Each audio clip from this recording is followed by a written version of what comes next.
Հանուն Հոր եւ Որդվո եւ Հոգին Սրբո ամեն։ Թող սեպեն, որ մեռած ենք, սակայն գիտենք, որ մենք կենդանի ենք։ Սիրելի քույրեր եւ եղբայրներ, այս խոսքերով այսօր Սուրբ Առաքյալը Պողոս Առաքյալ դառնում դեպի մեզ, որ գտնվում ենք մեծ պահքի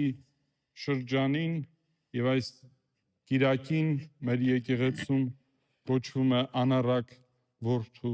Կիրակի։ Եվ մենք անդրադառնում ենք անառակ որդու պատմության, որ սովորեցնում է մեզ, թե ինչ է նշանակում մեռած լինել եւ վերստին կենդանանալ։ Մենք բոլորս 21-րդ դարում ենք ապրում եւ մի քանի տասնյակ տարիներ առաջ, հարյուրավոր տարիներ առաջ սկսվեց մարդկությունը մի ճանապարհով քայլելու այդ ընթացքը, որ հետո Ֆրիդրիխ Նիցշեն պիտի ասեր, ամփոփելով այդ ամբողջը,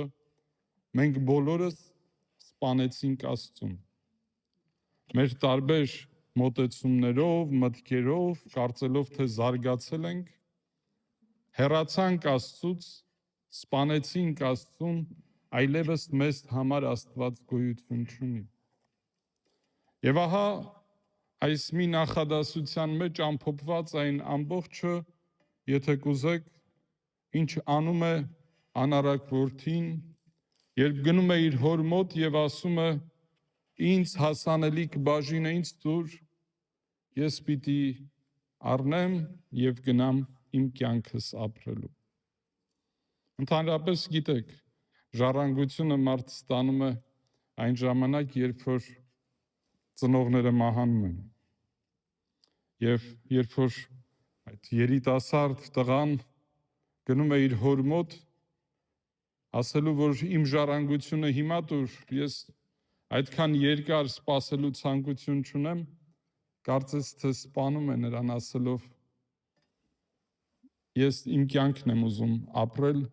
իսկ դու ինձ խանգարում ես։ Մենք շատ հաճախ մեր առօրյա կյանքում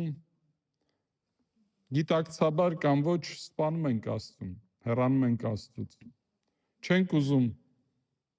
եկեղեցու կարգով կանոնով, Սուրբ գրքի կարգով կանոնով ապրել, որովհետև դժվար է մեզ համար, դժվարություններ է այդ ամբողջը ներկայացնում եւ մենք ուզում ենք ավելի հեշտ ապրել, զվարճանալ, ուրախանալ։ Եվ այդ անառակ որդին, երբ որ իր ունեցվածքը առնում է, իրեն թվում է, թե վերջ, աշխարհը իրենն է։ Գնում է օտար երկիր, հեռու իր հայրական տնից։ Այսինքն հեռանում է Աստծուց։ Այնտեղ վայելում է այդ ունեցվածքը, ինչ որ ինքը չէր վաստակել։ Վայելում է, զվարճանում է, երգում, ուտում, խմում եւ անառակություն անում։ Եվ շատ շուտ այդ իր թվացյալ ունեցվածքը, երջանկությունը, ուրախությունը վերածվում է թշվառության, աղքատության։ Երբ որ այնքան չունևոր է, որ պետք է գնա ինչ որ մի օտարի մոտ խոզերը պահելու եւ անգամ խոզերը ավելի լավ ուտելիք պիտի ստանան իրենից եւ ինքը այդ խոզերի մնացորդից պիտի սնվի։ Եվ մենք էլ շատ հաճախ կարծելով, որ ինչ է որ ապօրինի ապրելը շատ հեշտ է, հարկեր չվճարել, կարգ ու կանոն չպահել, մեր ավանդությունները չպահել, երջանիկ կյանք է, բայց շատ շուտ զգում ենք, որ չէ, այդ ունեցվածքը, հարստությունը, մեզ թվացյալ երջանկությունը մեր հոգու մեջ մի մեծ դատարկություն է թողում եւ ոչինչով այդ դատարկությունը չենք կարող լցնել։ Եվ ինչքան էլ փորձում ենք, այդ բացը չենք կարողանում հագեցնել, այդ քաղցը, այդ սովը, այդ ծառավությունը չենք կարող հագեցնել։ Եվ գալիս է մի շատ կարևոր պահ, երբ որ այդ թշվառության մեջ, շունևորության մեջ, կարծես թե ամենա դժվարին պահին այդ մարդը անդրադառնում է հասկանալու համար, թե ով է ինքը։ Իմ հոր տան մեջ անգամ ծառաները ավելի լավ են ապրում, քան թե ես։ Ուրեմն ես գիտեմ, որ մեղքեր եմ արել, սխալներ եմ արել, բայց եւ արժանի չեմ որդի կոչվելու իմ հորս, բայց գնամ ներողություն խնդրեմ։ Գնամ ներողություն խնդրեմ, միգուցե ինչ որ մի ծառայի տեղ ազատ լինի եւ ես կարողանամ իմ գլուխս պահել։ Եվ հուսահատված, հուսալքված, բայց անդրադառնալով, որ ինքը սխալներ է թույլ տվել, մեղք է գործել, հեռացել է հոր տնից, այլևս արժանի չէ հոր որդին զավակը կոչվելու։ Գնում է այնտեղ հուսալով հոր գթության։ Գնում է այնտեղ եւ սպասում է, որ ծառայի կարգավիճակ պիտի ստանա։ Հայրը պիտի նրան վրա բարկանա, մատը թափ տա, ասի թե ինչ ես արել, ինչու վատնեցիր այդ ամբողջը։ Բայց գնում է այնտեղ, տեսնում է, որ հեռվից, երբ որ ծառաները տեսնում են, գալիս են ասելու թե որդիդ եկավ, հայրը գնում է գրկաբաց, ընդունում է իր զավակին, ընդունում է իր որդուն, ասում է մատանի դրեք մատին, ամենալավ հագուստը տվեք, կոշիկ հագցրեք, թագավորական այդ փառքով ընդունում է, պարարտ եզը մատաղ է բերում, որպեսզի բոլորը ուրախանան, բոլորը ցնծան, ասում է թե այս տղաս մեռած էր եւ կենդանացավ։ Նույնը սպասում է մեզ, եթե մենք ժամանակ գտնենք եւ անդրադառնանք, նայենք, հասկանանք, հարցնենք, թե ինչ է կատարվում մեր մեջ, մեր հոգում, մեր սրտերում, մեր մտավոր եւ հոգեվոր կյանքից ներս։ Մենք շատ հաճախ Սուրբ Գիրքը, երբ որ բացում ենք, ինչ որ բաներ ենք կարդում, պատճառ ենք բռնում, ասում ենք լեզուն բարդ էր կամ շատ երկար էր, այս մեկը մյուսի հետ ինչ կապ ունի, այս սուրբ ընթացքին, որ մեծ պահք է կոչվում, մեր եկեղեցու հայրերը շատ գեղեցիկ ցույց են տվել, թե ինչպես է շղթայված այդ ամբողջ պատմությունը, եւ մենք այսօր Եսայա մարգարեի գրքից մի հետաքրքիր հատված ենք կարդում 54-րդ գլխում, որտեղ մարգարեի բերանով Աստված խոսում է Իսրայելին, խոսում է չբեր կնոջ, որ անտեսված ամենավատ վիճակում էին սոցիալական այդ կանայք, երեխա զավակ չունեցող կանայք, եւ ասում է ուրախացիր, որովհետեւ դու ավելի մեծ, ավելի պատվավոր կարգավիճակի ես արժանանալու, որովհետև ես քո հայրն եմ։ Եվ քո զավակները պիտի լցնեն ամբողջ երկինք ու երկիր, պիտի շատանան, պիտի բազմանան, ավելի պատված եւ օրհնված պիտի լինես դու, որովհետև ես պիտի ողորմամ քեզ։ Աստծո ողորմությունը այնտեղ որտեղ որ կա, մարդկային պատկերացումները այդ սահմանները չեն կարող անցնել, բայց Աստծո ողորմությունը այնքան մեծ է, այնքան շատ է, այնքան հայրական է, որ մեզ բոլորիս պարուրում եւ կյանք է տալիս, եւ անգամ եթե մեր առջևը կանգնած մեկը կարծում է, թե մենք մեռել ենք, ասում է թող մեռված սեփեն մեզ, մենք միևնույն է գիտենք, որ մենք Քրիստոսով ապրում ենք։ Եվ ուրեմն Աստված խոսք է տալիս, եթե դու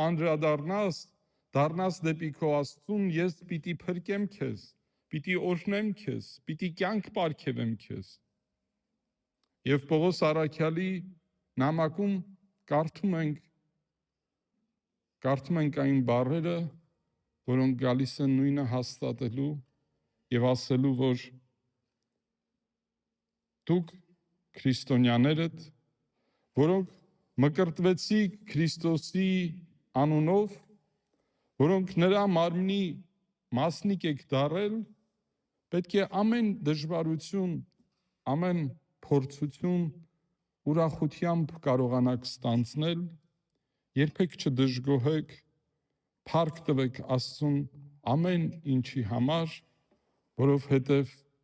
պետք է որ իմանաք վերջում փրկությունն է, վերջում վերադարձն է հայրական տուն, վերջում կյանքն է։ Դրա համար պետք է անդրադառնանք, պետք է մի պահ ժամանակ գտնենք եւ նայենք, թե ինչ է կատարվում մեր հոգուց ներս։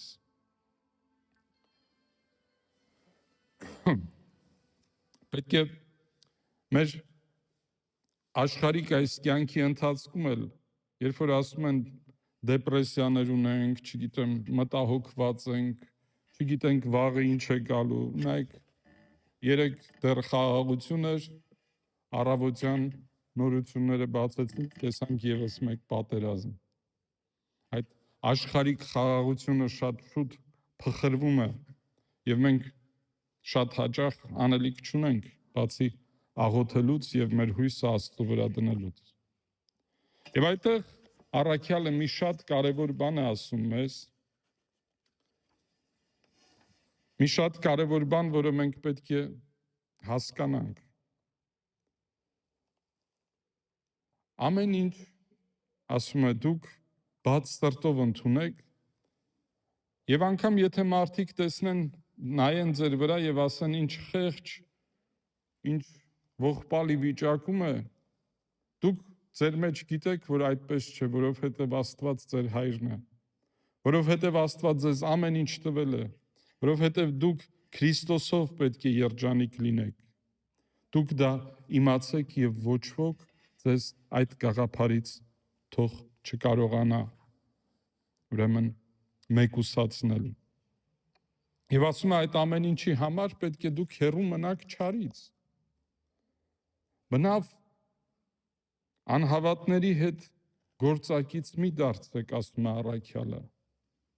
որովհետև ինչպես կարող է արդար հավատացյալ մարդը անարդար, անաստված մարդու հետ միևնույն աշխատանքը անել։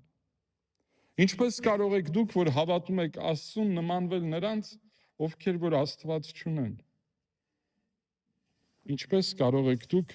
մոռանալ այն խոստումը, որ Քրիստոս ձեզ տվել է, որին արժանացել եք ձեր մկրտությամբ։ Ինչ գործ ունեք անարդարների հետ։ Փորձեք ձեր հավատքի մեջ ամուր մնալ, ամեն օր քննել ձեր ներսը, տեսնել ինչ սխալներ, ինչ թերություններ, ինչ ձախողումներ ունեցաք։ Ինչու է սա կարևոր։ Խոստովանության մասին է խոսքը։ Ինչու խոստովանությունը ինչու է այդքան կարևոր։ Որովհետև մինչև մենք ժամանակ չգտնենք քննելու, թե ինչ է մեզ խանգարում հագեցած երջանիկ կյանքով ապրելու համար, չենք կարող դրա դեմ պայքարել։ Իսկ եթե մենք իմանանք, օրինակ շատակերություն, պիտի արդեն սկսենք աշխատել դրա վրա, քննենք ինչու եմ շատակեր, կամ ինչու եմ ծխախոտ ծխում, ինչու եմ ծույլ, հասկանամ, թե ինչու է այդպես, եւ փորձեմ գիտակցաբար քայլեր անել, որպեսզի այդ մեղքերից, այդ թերություններից, այդ հոգևոր հիվանդություններից ազատվել։ Ահա թե ինչու է կարևոր, որ մենք խոստովանվենք։ Մեր մեղքերը գիտակցենք եւ գնանք քահանայի մոտ, խոստովանենք մեր մեղքերը, որովհետեւ դրանից առաջ աշխատում ենք մենք մեր վրա, պատրաստվում ենք, մաքրվում ենք եւ գնում այդ բեռը թողում ենք, որպեսզի ազատվի մեր հոգին եւ մենք կարողանանք մեր հոգուց ներս տեղ ունենալ փրկության, լույսի, կյանքի, որպեսզի անգամ եթե մյուսները կարծեն, որ մենք մեռել ենք, մեզ մեռած սեպեն, մենք վստահ իմանանք, որ մենք ապրում ենք Քրիստոսով եւ ապրում ենք հավիտյան։